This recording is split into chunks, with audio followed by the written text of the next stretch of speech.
Christmas Eve 1945, Fayetteville, West Virginia. The Sauter family home is filled with laughter and warmth. 10 children, parents, and holiday cheer, except for John, away with the army. But as the night deepens, strange things begin to happen. A late-night phone call, laughter, a wrong number. Jenny is unsettled. A thud on the roof, silence. Then, smoke. The house is on fire. George, Jenny, and 4 children escape into the freezing night. 5 children remain inside. The family watches helplessly as flames consume their home. The night ends in horror and silence. The mystery has only begun. The missing ladder.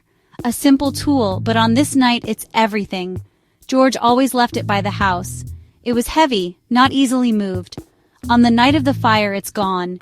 His only hope to reach the upstairs windows. Later, it's found 75 feet away, tossed down an embankment. Who moved it? Why? George tries to start his trucks. Both are dead, though they worked the day before. Every escape route is blocked. The Sauters stand in the cold, screaming for their children, but the only answer is the fire. The flames light up the night, the smoke thick and choking. The family is powerless, waiting for help that doesn't come. The fire department arrives hours later, too late for anything but ashes. The missing ladder, the dead trucks, accidents, or something more? The Sauters are left with loss and a growing sense of unease. The night's strange obstacles feel deliberate. The questions multiply. Was this just a tragic fire, or was it something else? The Sauters' nightmare is only beginning. The missing ladder becomes the first clue in a mystery that will haunt them for decades. The family's search for answers starts here. The fire is out, but the story is far from over. The Sauters refuse to accept the official story. The hunt for the truth begins. The missing ladder is just the start. Before the fire, there was that odd phone call. A woman's voice. Laughter. A wrong number. It seemed random, but in hindsight, it felt like a warning. The fire department's response was painfully slow. A neighbor tried to call, but the line was dead. Another drove into town to find the fire chief. Fayetteville's fire department was volunteer-based. The chief couldn't drive the truck himself. He had to round up help by phone. Hours passed before the fire truck arrived. By then, the Sauter home was a smoldering ruin. The family waited for the firefighters to recover their children's remains. But the fire chief told them there was no point searching. The fire was so hot, he said, it cremated everything. The Sauters, numb with grief, accepted this at first. For 5 days, the site was left untouched. George, desperate for closure, bulldozed the basement, creating a memorial garden. But doubts lingered. How could a fire leave nothing behind? The phone call, the missing ladder, the dead trucks, the slow response, each detail felt more suspicious.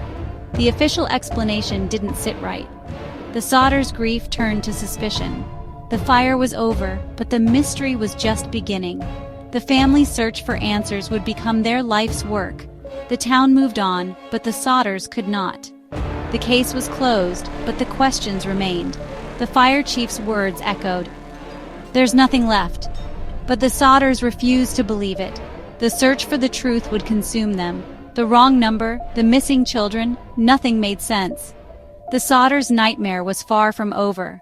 The ashes held no answers, only more questions. Jenny Sauter couldn't accept the official story. She knew fires didn't destroy everything. Bones, teeth, something should remain. She spoke to a crematorium worker. Even at 2,000 degrees, bones survive. The Sauter house fire burned hot, but not that hot, not that long. The family found more oddities. A man watching them escape, the phone line cut, not burned, but severed. A bus driver saw people throwing balls of fire at the house that night. Sylvia, the youngest, found a strange green object in the yard, possibly an incendiary device. The authorities dismissed it as a flashlight part. The investigation was rushed.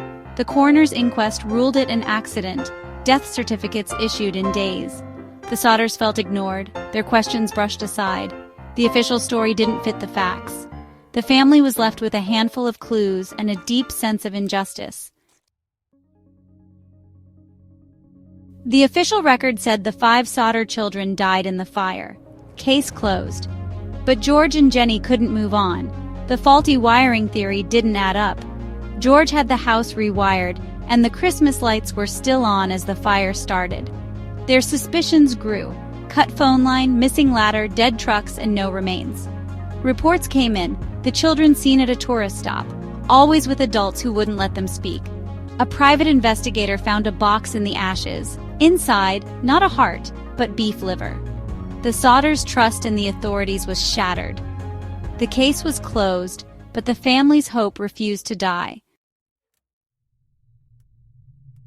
The beef liver incident changed everything.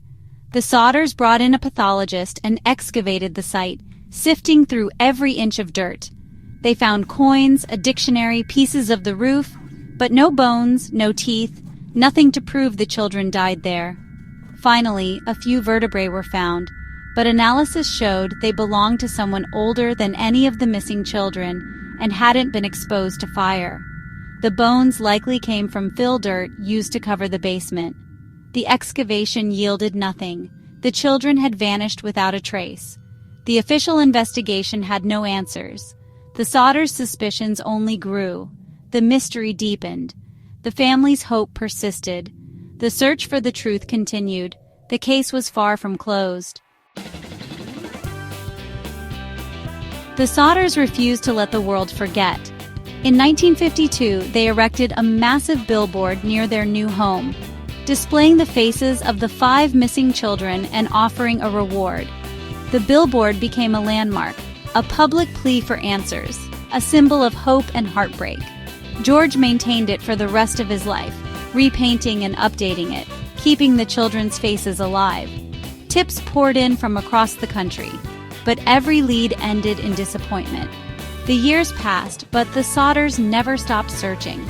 The surviving children grew up, but the shadow of their missing siblings never faded. George died in 1969, still believing his children were alive. Jenny wore black for the rest of her life, mourning her lost children. The billboard stood as a testament to their love and their refusal to give up. The search became their legacy. The mystery endured. The Sodders' hope never died. The billboard was a father's promise and a mother's grief etched into the landscape. The world moved on, but the Sodders could not. The search for answers became their life's work. The missing children were never forgotten. 20 years after the fire, a new clue arrived, a photograph postmarked from Kentucky, with no return address. The young man in the photo looked just like Louis Sodder, now grown. On the back, a cryptic message. Louis Sodder, I love brother Frankie. Elil boys, a 90,132 or 35. The family was electrified. Was this Louis reaching out after decades? They hired a detective to investigate, but he disappeared, taking their money and leaving no answers. The photo was added to the billboard, but no one came forward. Was it a cruel hoax or a genuine clue? The mystery only deepened. The Sodders clung to hope, but the trail went cold. The photograph became another piece of the puzzle, another question with no answer. The family search continued, fueled by hope and heartbreak. The world offered no closure. The Sodders' pain endured. The mystery remained unsolved. The photo was a ghost from the past. The family never gave up. The truth stayed out of reach. The case haunted them for the rest of their lives. The search for the missing children never ended. Jenny Sodder died in 1989. The billboard came down after nearly 40 years. The public search faded, but the family's belief never wavered. The story became local legend, a ghost story in Fayetteville. Today, the site is overgrown, the billboard gone, but the mystery endures. The surviving family keeps the story alive online, hoping for answers through DNA or new technology. The fate of Maurice, Martha, Louis, Jenny, and Nanny Sodder remains unsolved. Was it a tragic fire or something more sinister? The clues point both ways: arson, kidnapping, or a terrible accident. The truth is lost in the ashes of that Christmas night. The official record says one thing, the evidence suggests another. The Sodder children's faces remain frozen in time, a haunting American mystery. The story ends with questions, not answers.